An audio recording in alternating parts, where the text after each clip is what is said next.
You walk into a room, smile, answer questions, make small talk, and yet, inside, something weighs on you. Not because you're broken, but because you're carrying battles no one sees. This isn't about attention. It's not about proving yourself. It's about realizing a truth most people never admit: nobody cares as much as you think they do. And surprisingly, that's not a curse. It's a gift. A quiet door into freedom. A beginning. What would your life look like if you stopped waiting for validation and started living by your own compass? Imagine what might happen if you stopped trying to be impressive, and started becoming immovable. Not cold, not hardened, but rooted, steady, unshaken by praise, untouched by judgment.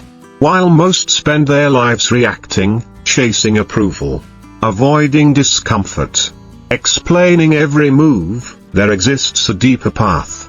A path where your power no longer lies in performance, but in presence. The world will always be noisy, but peace is internal. And it begins the moment you stop chasing and start choosing. Eventually, there comes a moment when something shifts. You stop asking the world for permission. You realize that your peace, your focus, your discipline, they're yours to claim. Not earned through applause. Not gifted by circumstance. But forged in the invisible choices you make each day. This isn't about chasing a perfect life. It's about building a grounded self. A solid foundation. The Stoics called it virtue. You might call it alignment. But it all returns to this: if your inner world is strong, no outer storm can break you. Let's start with the hardest truth. Nobody is coming to save you. No one is losing sleep over your potential. No one is waiting for you to become great. The world moves forward, with or without you. At first, that may sound harsh. But if you sit with it, if you truly let it sink in, it becomes the most freeing truth of all. Because if no one's watching, you can stop performing. If no one's waiting, you can stop pretending. If the weight of expectation disappears, you can finally ask yourself, what do I want this life to mean? This is the foundation of discipline. Not guilt, not shame, but clarity. You are the author now. And every excuse you make, every delay, every justification, is just another blank page left unwritten. The Stoics didn't seek comfort, they built inner control. They didn't wish for an easier life, they trained for a stronger mind. And in a world consumed by chaos and noise, this mindset isn't outdated. It's essential. This is not a motivational pep talk. It's a reset.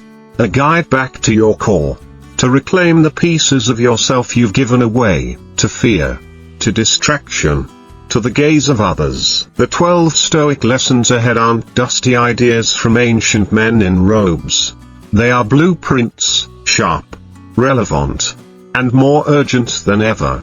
If you're tired of drifting, if you're ready to lead yourself out of the fog, then begin here. With truth, with strength, with stillness, with you. Lesson 1, don't wish it were easier. Train to be stronger. Life is not built to cater to our comfort. It unfolds with a rhythm of its own, sometimes gentle, but more often indifferent, even harsh. We are not promised ease, we are invited into evolution. That invitation often comes wrapped in struggle, in uncertainty, in resistance. And this is not a punishment, it is preparation. The Stoics saw challenge not as misfortune, but as curriculum. Every difficulty, they believed, was an opportunity to become more of who we are meant to be. Marcus Aurelius wrote, "The impediment to action advances action. What stands in the way becomes the way." This idea reverses modern thinking. Instead of avoiding pain, we engage it. Instead of resenting difficulty, we embrace it. because it is only through hardship that we become capable. You grow strong not by seeking ease, but by showing up fully, especially when it's hardest. Discipline, resilience, character, these are not talents. They are forged. They are built through repeated acts of choosing discomfort over passivity, meaning over convenience. When we say "I wish this were easier," we forget that the very hardness of life is what sharpens us. The mountain is not meant to move for us. We are meant to climb it. Do not beg for the path to soften. Become the person who can walk it. Each time you show up despite fear, each time you finish something you wanted to quit, each time you keep your word to yourself, you grow. Not in flashy, Instagrammable ways, but in substance, in depth, in power. True discipline isn't loud. It's not the motivational quote or the perfectly curated routine. It's the quiet integrity of rising again when no one sees. It's the strength to do what matters when everything in you says rest. It's deciding, daily, to live by principle, not preference. We often wait to feel strong before acting. But the Stoics teach the opposite: act strong, and strength will follow. Courage isn't the absence of fear, it's movement in spite of it. Your growth will never arrive wrapped in comfort. It will show up as challenge, as resistance, as friction. But within that friction is the fire that forges your future. So next time you want to escape the difficulty, pause, breathe, and remember, this moment isn't here to break you. It's here to build you. Lesson 2, people don't care as much as you think, and that's a good thing. One of the greatest sources of anxiety today isn't reality, it's perception. We live in fear of being seen failing, of making the wrong move, of being judged, misunderstood, rejected. Social media amplifies this fear. Every action feels public. Every flaw feels fatal. But here's the liberating truth: most people aren't watching you. They're too busy thinking about themselves. And far from being depressing, this truth is freedom. The Stoics knew this well. Epictetus taught that the opinions of others are not within our control, and therefore, not our concern. He reminded us that peace comes not from changing others' perceptions, but from mastering our own. Imagine how different your life would be if you stopped living under an imagined spotlight. If you no longer shaped your actions around the hope of approval or the fear of judgment. If you simply acted from what you know is true. This is not arrogance. This is authenticity. You begin to move differently when you no longer need applause to feel aligned. You speak more clearly when you're not rehearsing for imaginary critics. You take bolder risks when you're not waiting for a perfect audience. When you seek constant validation, you outsource your peace. But when you anchor in your own values, you become unshakable. The irony is this: the more authentically you live, the more respect you gain. But by the time you earn it, you no longer need it. Every time you choose to act from integrity over approval, you strengthen your character. You become someone others can trust, not because you're always right, but because you're always real. Let go of the need to impress. It's an exhausting game with no finish line. Choose instead to live from alignment, and you'll never run out of energy. People will judge you no matter what you do. Be judged for being yourself. And remember, even if they disapprove, it doesn't matter. Their judgment won't shape your destiny, your actions will. Be less interested in being liked. Be more devoted to being true. You were not born to be everyone's favorite. You were born to be free. You were not put on this earth to live a rehearsed version of life. You were put here to live in truth, in courage, in clarity. The less you need from others, the more you're able to give. You become the kind of person who walks into a room and doesn't wonder, do they like me? You walk in wondering, Do I respect who I'm becoming today? That's the ultimate shift. That's when you stop living as a reflection of others' opinions and start living as the embodiment of your own values. And that is the essence of Stoic power, to live from the inside out. You are not here to please the crowd. You are here to live your calling. And the moment you stop fearing their gaze, you reclaim your vision. Lesson 3, emotions are data, not directives. There is a deep misconception in modern life, that what we feel should dictate what we do. We often operate under the illusion that our emotions are orders, not information. When anger arises, we speak without thought. When fear whispers, we back down. When sadness floods in, we isolate. But what if emotions are not commands? What if they're signals, data points designed not to control you, but to guide you? The Stoics believed precisely this. They didn't teach us to suppress our emotions, but to understand them.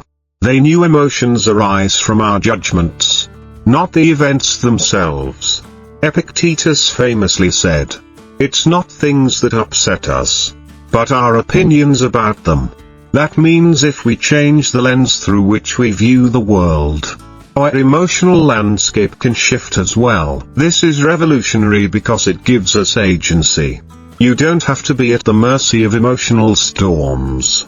You can learn to read them, interpret them, and choose your response with wisdom. Anger, for instance, might indicate a crossed boundary, but that doesn't mean you must explode. It simply means you need to clarify or reinforce that boundary. Anxiety might arise when you step outside your comfort zone, but that doesn't mean you shouldn't proceed. It may be a sign you're growing. When we treat emotions like absolute truths, we surrender our power. But when we treat them like messengers, temporary, insightful, neutral in themselves, we reclaim the power to respond, rather than react. Practicing this in everyday life is hard, but transformative. It begins with a pause. That sacred moment between stimulus and response is where your freedom lies. In that pause, you ask, what is this feeling trying to show me? Is this fear from the present or a wound from the past? Is this anger mine, or is it inherited? The practice of journaling is especially powerful for this.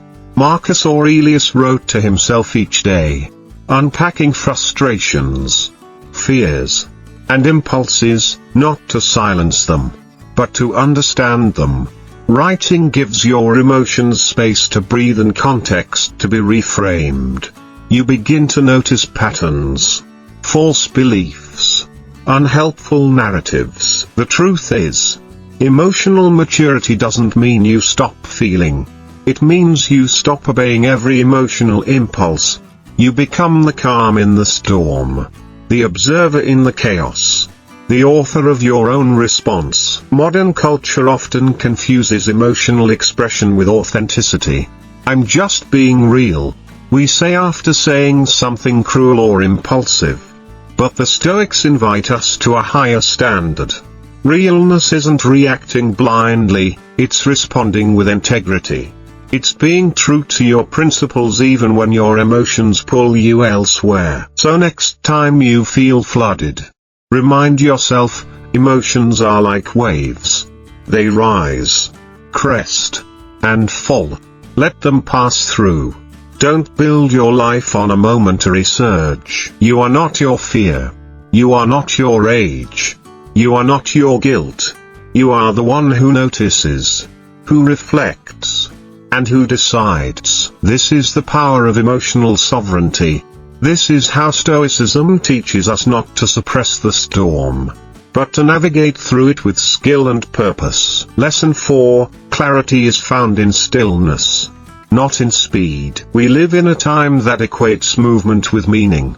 Our schedules are packed, our attention is split, and our minds are constantly engaged. We confuse urgency with importance, busyness with worthiness. But the Stoics knew better. Seneca warned, "He who is everywhere is nowhere." The more we scatter ourselves in action, the less present we become. The more noise we invite into our lives, the less we hear our own wisdom. Stillness is not the absence of action. It's the presence of intention.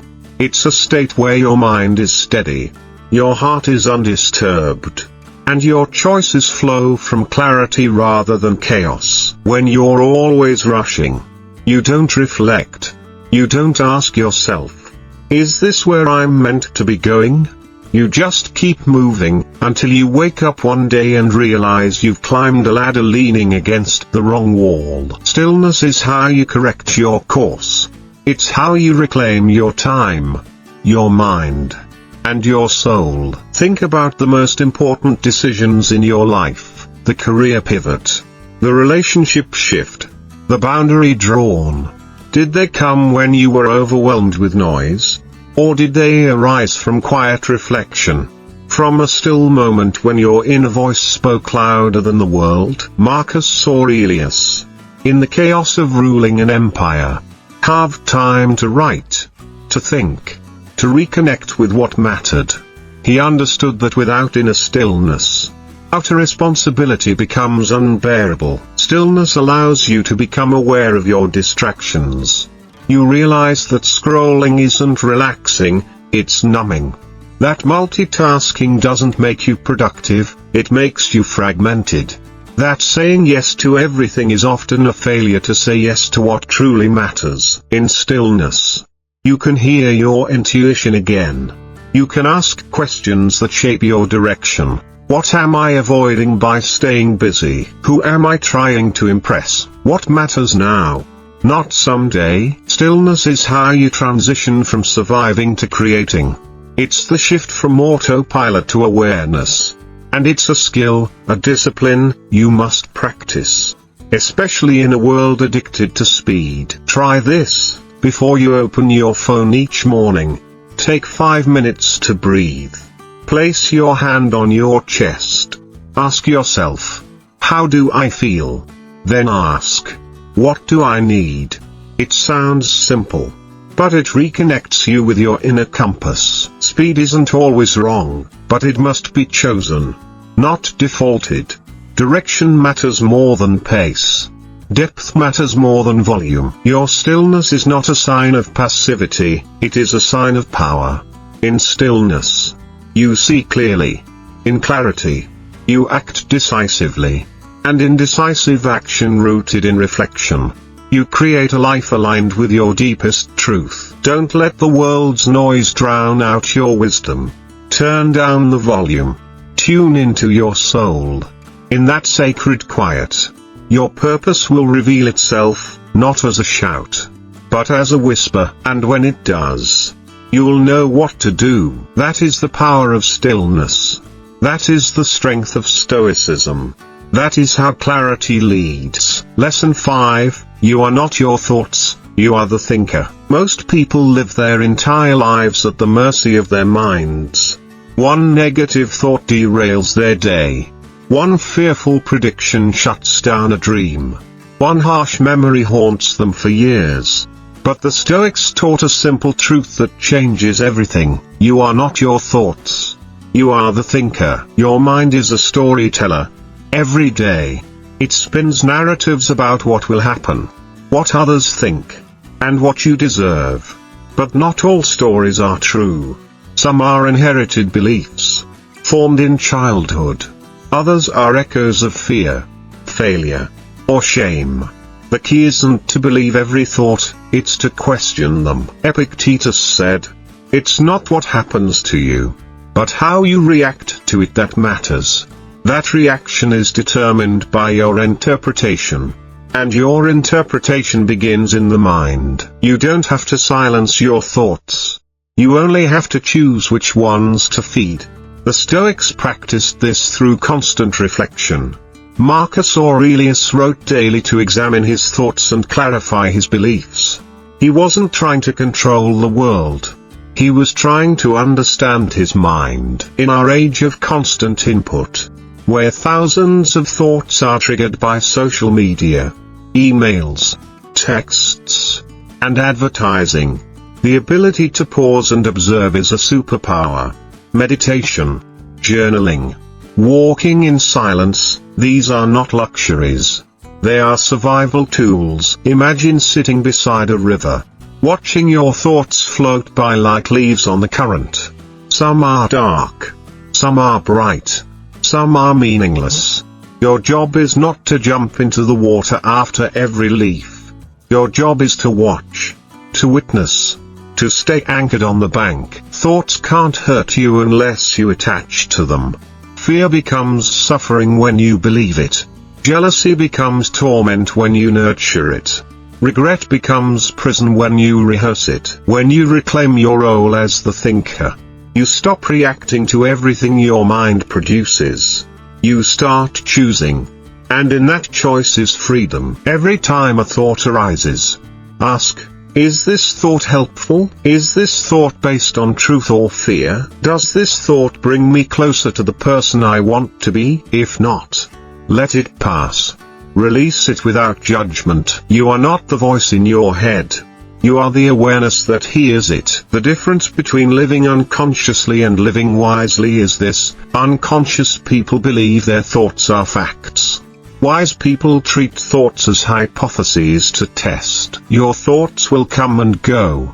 But your values, your principles, your chosen responses, these are what define you. The mind is a powerful tool. But like any tool, it must be used with care. A sword in the hands of the untrained can do harm. So can the mind. Train it. Sharpen it. But never let it rule you. The more you observe, the more you realize, many thoughts are just noise. Static. Leftovers from fear-based programming. You don't need to eliminate thought. You only need to elevate your relationship to it. And when you do, you become more than a thinker. You become a master. Lesson 6. Comparison is poison. Live by your own measure. The modern world is a scoreboard. Followers, likes, salaries, titles. At every turn, you're shown how you measure up, or don't. But the Stoics warned us, comparison is poison. Why? Because it pulls you out of your own life. It traps you in the illusion that your worth is dependent on someone else's path. And worst of all, it blinds you to what actually matters. Seneca said, "No man is crushed by misfortune unless he has first been deceived by prosperity." When we compare ourselves to others, we adopt their values, their timeline, their definitions of success. And in doing so, we lose our own. Here's what comparison does: it convinces the artist that they're behind because the engineer bought a house. It tells the teacher that they're failing because their old classmate became a CEO. It makes you resent your slow, steady growth because someone else went viral overnight. But what it hides is the cost. You don't see the engineer's loneliness. You don't see the CEO's sleepless nights. You don't see the influencer's emptiness. You see the surface, and forget the soul. The Stoics believed in internal scorekeeping. Am I living by virtue?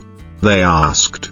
Am I acting with courage, justice, wisdom, temperance? That was success. Not applause. Not accumulation. Not status. When you compare your journey to another's, you ignore the context. You forget your starting line. You overlook your wounds. And you discount your values. The antidote is self-defined success. Did you act with integrity today? Did you resist the urge to lie, to boast, to betray yourself? Did you keep your word to yourself, even when no one else knew? If yes, you are succeeding. Comparison kills joy. Gratitude restores it. Instead of looking at others and thinking, I lack, look inward and remember, I have. The breath in your lungs, the fire in your heart, the lessons you've earned, the growth you've fought for. Celebrate those. And when envy arises, and it will, don't shame it. Study it. What does it reveal about your desires? What does it show you that you care about? Let it guide you back to yourself. Others can inspire you, but they cannot define you. Their light doesn't dim yours. Their race is not your path. There is no finish line in life. Only direction. And the only direction that matters is forward, from who you were to who you're becoming. So stop scrolling. Stop comparing. Stop measuring your life with someone else's ruler. Return to your inner compass. Ask, what matters to me? Then live that. Own that. Build that. Because the world doesn't need more copies. It needs more originals. And you, at your most authentic, most aligned, most grounded self, are enough. That's not just Stoic wisdom. That's your truth. And it's time you lived like it. Lesson 7, your environment shapes you. Choose it wisely. Your environment is not passive. It is not neutral. It is a force, subtle yet powerful, shaping you in every moment. From the people you spend time with to the design of your space. From the content you consume to the noise that surrounds you, everything whispers into your habits, nudges your thoughts, and molds your identity. The Stoics, though devoted to inner mastery, deeply understood the influence of outer conditions. Epictetus warned against keeping company with those who lack virtue, not out of pride, but practicality, because influence is contagious. Values are transferable. Proximity shapes priority. If you surround yourself with gossip, you will begin to speak it. If you linger in disorder, your thoughts will scatter. If you marinate in negativity, cynicism will seep into your soul. Your environment either aligns with the life you want, or it fights against it. Look around. Your room, your phone screen, your social circle. Are these things building you or breaking you? Are they calling you higher or keeping you numb? Are they reflecting who you are, or who you're trying to escape? The Stoics weren't monks hiding from the world. They were leaders, advisors, writers, teachers. They faced chaos but created order within themselves, and that internal discipline was fortified by conscious choice of surroundings. Marcus Aurelius carved his character in battlefields and palace halls. But he also retreated into solitude and journaling, deliberately removing himself from the noise to hear his own voice. Today, your battlefield may be digital. The war is for your attention. The enemy is distraction. You cannot build a cathedral with faulty tools. Nor can you build a disciplined life with a chaotic environment. Audit your inputs. Trim the noise. Curate your space. Simplify your home. Arrange your desk. Clean your digital life. Unfollow those who unsettle your spirit. Follow those who challenge you to grow. Design a life that makes the right choice easier, not harder. Your environment should be your ally. It should prompt good behavior, reinforce focus, reward intention, not by accident, but by design. And if your external world resists change, begin with one corner, one room, one boundary. As James Clear wrote, you do not rise to the level of your goals. You fall to the level of your systems. Environment is a system, one of the most powerful ones. So set yourself up not just to survive, but to rise. Lesson 8, identity follows action, become by doing. Who you are is not something you simply discover. It's something you shape, sculpt, forge. Every action you take casts a vote for the kind of person you are becoming. And that is the path of the Stoic, not to wait for virtue, but to practice it until it becomes embodied. The world tells you to find yourself, but the Stoics invite you to create yourself. Marcus Aurelius didn't write about being a great man. He acted as one, again and again, through war, plague, betrayal, and political unrest. Seneca didn't just speak of courage. He demonstrated it when ordered to take his own life, doing so with grace, integrity, and peace. They knew, identity is not declared, it is proven. not with words, but with behavior. Repeated behavior. Ritualized values. And the beauty is this: you don't have to wait until you feel ready. Action leads. Emotion follows. You don't need confidence to act. You gain confidence through consistent action. Want to be a writer? Write. Want to be brave? Speak up once. Want to be disciplined? Show up even when it's hard. With each act, you reinforce a truth: this is who I am. And over time, that truth becomes not an aspiration, but a reality. Identity follows action, not the other way around. So what's stopping you? Most of the time, it's the inner critic, the voice that says, "Who do you think you are?" But that voice fades when you consistently do the thing you once feared. You silence doubt with evidence. You override fear with motion. You don't negotiate with hesitation, you outwork it. You want to be known for something? Start doing it in private. Before anyone applauds. Before anyone believes in you. Especially then. The Stoic does not wait to be recognized. They live by principle regardless of reward. And if you stumble, if you miss a day or break a vow, you begin again. Not as punishment, but as commitment. Because self-respect is earned in the doing, not in the dreaming. And every time you honor a promise to yourself, you build trust. Self-trust. The foundation of identity. Eventually, you don't just do disciplined things. You are disciplined. You don't just act with integrity. You are integrity. You don't just practice wisdom. You become wise, not because you said so, but because you lived it. And that is the Stoic path, not a path of talk, but of truth lived daily. You are not what you feel. You are not what you say. You are what you do, consistently, quietly, courageously. And the only person you need to prove it to is yourself. So start small if you must. Just begin, and let your actions tell the story you want to live. Consider this: if your room is cluttered, it's not just a mess, it's a mirror of the noise in your mind. If your conversations are constantly negative, they're not just harmless rants, they are emotional environments shaping your perception of reality. These aren't abstract concepts. They are daily realities that reinforce what you become. Want to practice discipline? Clean your space. Want to build resilience? Spend time with people who challenge your thinking but respect your growth. Want peace? Reduce inputs that fuel chaos, doom scrolling, shallow content, toxic debates. It's not about control, it's about stewardship. Your environment is your responsibility. Not all of it, perhaps, but more than we often admit. You can't change the world overnight, but you can change what you tolerate. We are the average of the 5 people we spend the most time with, but that also applies to the 5 ideas we repeat the most, the 5 habits we rely on, the 5 distractions we allow. So guard that circle. Choose deliberately.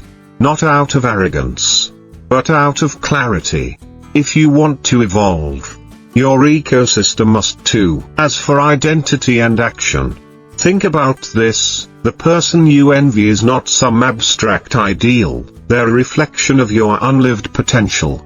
They just made a different choice, took more action, fewer excuses. But this isn't a rebuke, it's an invitation to become your own example. To be the version of yourself your younger self would admire. And it starts not with a leap, but a step. A single disciplined act in alignment with who you want to be. Done once, then again, and again. That's the Stoic commitment, to become a better human, not in theory, but in application. Not in one grand gesture, but in quiet daily devotion. So redesign your surroundings with purpose. Walk into your life with intention. Make every small act a brick in the foundation of the self you're building. The Stoic doesn't wait to feel strong. They train for strength. They do the thing. They keep the vow. They rise early. They speak wisely. They rest well. They reflect nightly, and in that rhythm of practice, not perfection, they become unshakable. You can too. Begin again. Lesson 9, Comfort is a silent killer. Seek voluntary discomfort. The modern world worships comfort. Climate-controlled homes. Instant gratification. On-demand entertainment. Everything is designed to remove friction. And while convenience can be a blessing, it has a hidden cost. It weakens your mental and emotional muscle. The Stoics were not anti-comfort, but they were suspicious of ease. Because when life becomes too soft, so do you. Seneca often practiced poverty, not because he had to, but because he wanted to remind himself of what he could endure. Marcus Aurelius slept on the floor as emperor. Epictetus, born a slave, chose self-discipline over resentment. Their message? Don't fear discomfort. Invite it. Don't wait for hardship to find you. Train for it now, when it's voluntary. Discomfort, chosen wisely, is not suffering, it is strength training. It's waking up earlier than you want. It's fasting to remind yourself you won't die without a snack. It's doing the hard conversation instead of avoiding it. It's saying no when comfort begs you to say yes. Why? Because every time you choose the harder path, you strengthen the part of you that leads when life gets hard. Comfort is a tempting illusion. It tells you you're safe, but it slowly robs you of your edge. When you give in to every urge, avoid every challenge, and seek only ease, you become less resilient, less present, less alive. The Stoics knew that adversity, approached consciously, is not an enemy, it's a forge. They chose hardship on purpose, not because they were masochists, but because they were realists. They knew life would eventually demand strength, so they built it in advance. And that's the call today. Turn discomfort into a discipline. Take cold showers not because they're fun, but because they teach you mastery over reaction. Run or move your body not to impress, but to remember you're not made of glass. Speak your truth even when your voice shakes. That's how you train your courage. Every act of voluntary hardship becomes a seed of future power. And when life inevitably knocks on your door with real challenge, illness, loss, betrayal, change, you'll meet it with a quiet, grounded strength that was earned in the practice arena. That's not just stoicism. That's preparation. That's wisdom in motion. Lesson 10. Comparison destroys joy. Compete only with yourself. We live in an age of metrics and mirrors. Likes, followers, income brackets, beauty standards. Everywhere you look, there's someone doing better. And if you're not careful, you'll spend your whole life measuring yourself with rulers that were never meant for you. The Stoics warned about envy long before Instagram. They knew that comparing yourself to others was not only a waste of energy, it was a corruption of focus. Marcus Aurelius wrote, "Ambition means tying your well-being to what other people say or do. Sanity means tying it to your own actions." In other words, if your happiness depends on outranking someone else, it's not happiness. It's dependence. Comparison is a thief. It steals your gratitude. It clouds your clarity. It turns your journey into a race, and a race you can't win, because the finish line keeps moving. So what's the Stoic solution? Compete with yourself. Be better than you were yesterday. Judge yourself only by your values, your effort, your alignment. Did you keep your word today? Did you show up fully? Did you choose courage over comfort? That is the true scoreboard, and it belongs to you alone. The Stoic isn't obsessed with status, they're obsessed with growth. Quiet, steady, honorable growth. And the irony? When you stop competing with others, you often surpass them. Not because you were faster, but because you were more focused. Think of the strongest people you admire. They don't chase clout. They build character. They're not addicted to applause. They're committed to excellence, because comparison leads to either arrogance or inadequacy. But self-mastery leads to freedom. You don't need to be the best. You just need to be your best, and that is more than enough. So unfollow the noise. Mute the false metrics. Return to yourself. And run your race, your pace, your path, your way. Because when the race is internal, there are no losers. Only progress. The danger of comfort lies not just in physical ease, but in mental stagnation. We avoid hard conversations with ourselves. We ignore our weaknesses under the excuse of self-care when in reality, we're avoiding growth. The Stoics weren't obsessed with suffering, but they understood that the most powerful life was forged through intentional discomfort, doing the difficult thing on purpose.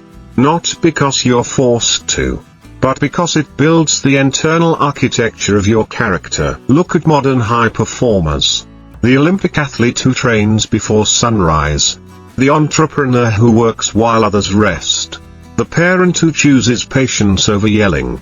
These are not supernatural people, they are simply those who embrace discomfort as a teacher. Discomfort refines. It sharpens.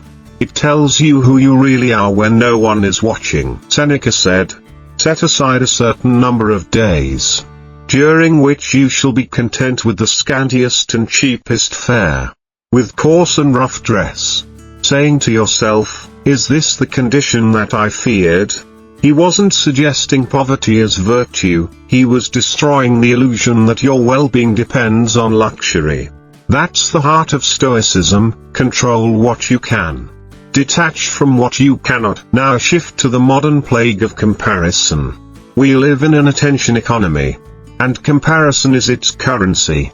The moment you compare your beginning to someone else's middle, you lose. The moment you judge your worth through someone else's success, you've abandoned your path. What would Marcus Aurelius do if he had Instagram? Likely delete it. Not out of fear, but out of clarity. He didn't need it to know who he was. You cannot become your best self if your attention is scattered on someone else's highlight reel. You cannot grow in a direction that is constantly changing to match the trends of the world. Self-comparison distorts your identity. It pulls your focus away from progress and into performance. It convinces you that worth is something to prove rather than something to live. But you are not here to match someone else's trajectory. You are here to follow your own truth. When you anchor your worth in metrics that change daily, so too will your peace. When you anchor your worth in consistent actions, aligned with your values, your peace becomes unshakable. Growth, in Stoicism, is internal. It is quiet. It doesn't shout for attention, it simply speaks through results. So be still. Return to yourself. Ask not how am I doing compared to them, but how am I doing compared to who I was yesterday. That is the only race worth running. There is no final scoreboard in life, only the legacy of how you lived. You don't need to suffer endlessly or reject all comfort to become strong. You need balance. You need intention. You need to remember that your capacity to grow is directly tied to your willingness to lean into discomfort and to let go of the need to measure your life by external approval. True peace doesn't come from being the best. It comes from being authentic. True strength isn't born from force, it's born from clarity. And true joy? It lives not in applause, but in alignment. Live your life from that place, and you'll discover that the strength, the peace, and the purpose you seek were never out there.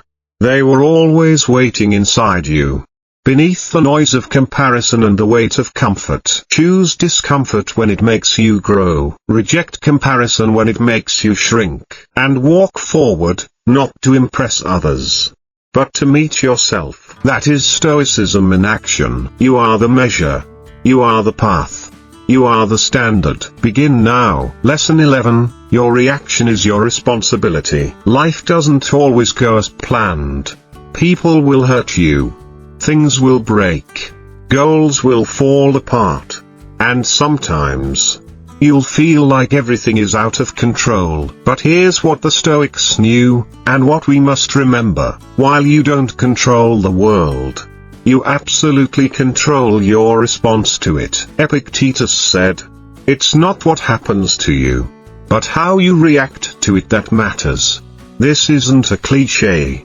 It's a blueprint for emotional freedom. You can't always stop chaos from arriving at your door, but you can choose whether you let it live inside you. Every time you're triggered by disrespect, disappointment, delay, you face a choice: to react or to respond, to lash out or to lean in, to let your emotions hijack the moment, or to anchor yourself in principle. And no, this isn't easy. That's why it's a discipline. Reactivity is instinct. Responsibility is strength. You pause. You breathe. You step back from the fire of your feelings and ask, what is this really about? What belief is being challenged? What insecurity is being exposed? When you master your response, you reclaim your power. You stop being a puppet pulled by life's strings. You become the one who chooses calm over chaos, patience over pride, wisdom over impulse. This doesn't mean you suppress your emotions. It means you investigate them. It means you listen to your anger without letting it speak for you. You feel your frustration without letting it make your decisions. Responsibility doesn't mean perfection. It means presence. When something upsets you, try this. Zoom out. Imagine watching yourself like a movie. What would the strongest version of you do next? What would the wisest voice inside you say? And then, do that. Say that, because every reaction you choose builds a habit. Every response you practice becomes part of who you are. The Stoics practiced premeditatio malorum, imagining obstacles in advance so they wouldn't be shaken when reality struck. They knew life would challenge them, so they trained for the challenge. You can too. You don't have to be unbreakable. You just have to be unshaken. That's the power of responsibility. That's the path to inner peace. Lesson 12, inner power comes from self-mastery, not control. In today's world, we confuse power with dominance, influence with popularity, control with strength. But the Stoics taught a different lesson. True power isn't about controlling the outside world, it's about mastering the inner one. Marcus Aurelius was the most powerful man on earth during his reign. Yet he constantly reminded himself not to be ruled by ego, by desire, by fear. His journal wasn't filled with battle plans. It was filled with reminders to stay grounded, humble, disciplined. That's the Stoic secret. Power isn't loud. It's quiet, deep, and steady. Self-mastery means choosing what's right over what's easy. It's waking up when you said you would, showing up when no one is watching, keeping your word when it's no longer convenient. It's knowing how to sit with discomfort without trying to numb it, how to feel anger without becoming it, how to hear criticism without collapsing under it. This kind of power can't be taken from you. It doesn't depend on followers, applause, or status. It lives within, and it grows every time you act in alignment with your values. Self-mastery is not about being perfect. It's about being consistent. It's about designing your life in a way that helps you honor what matters most. It's saying, no, thank you. When temptation calls, I'll do it anyway. When motivation fades, that's not me. When others try to pull you off course, it's not rigid. It's resilient. It bends with life but never breaks under it. When you build self-mastery, you stop being a victim of mood swings, of procrastination, of the approval of others. You live by choice, not chance. And the more you trust yourself, the less you need external control. The more grounded you become, the less you fear uncertainty, the more focused your mind, the quieter your life becomes. True power isn't in control, it's in clarity. In knowing who you are, what you stand for, and how you want to live. And when your life is led by that kind of power, you don't need to chase anything. You attract peace. You embody purpose. You radiate strength. So stop trying to control the world. Master yourself. That's the only power worth having. And once you have it, no one can take it from you. Think about the last time something didn't go your way. Maybe a coworker spoke behind your back. Maybe a plan you worked months on fell apart. Maybe someone rejected you. In that moment, what felt worse, the event itself or the emotional storm that followed? Often, it's the latter. When you let your emotions dictate your reaction, you surrender control not to the situation, but to your interpretation of it. That's why Epictetus emphasized the space between stimulus and response.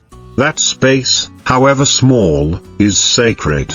It's the space where you choose your identity. Instead of saying, "They made me angry," say, "I allowed anger to rise." That simple shift gives you the power back. Practicing this isn't about denying feelings. It's about upgrading your response. When you feel rage, use it as a signal, not a script. When you feel fear, investigate it, not surrender to it. When you feel pain, feel it fully, but let it pass like a storm, not define your climate. And here's where responsibility becomes radical. You begin to own your reactions in a way most people never dare to. You stop expecting the world to coddle your insecurities. You stop blaming your circumstances for your internal chaos. This is the Stoic edge.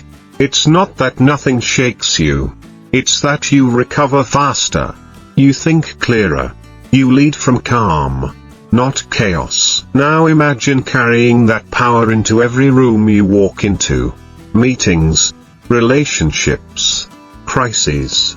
You don't just react. You lead. Not with dominance, but with discernment. You radiate a stillness that others feel. And not because you're pretending to be calm, but because you are. Lesson 12 now becomes a natural continuation. Because once you take responsibility for your reactions, you begin mastering the self. Self-mastery is not just about avoiding temptation. It's about aligning your daily actions with your deepest values. It's waking up early not because it's trendy, but because your purpose demands it.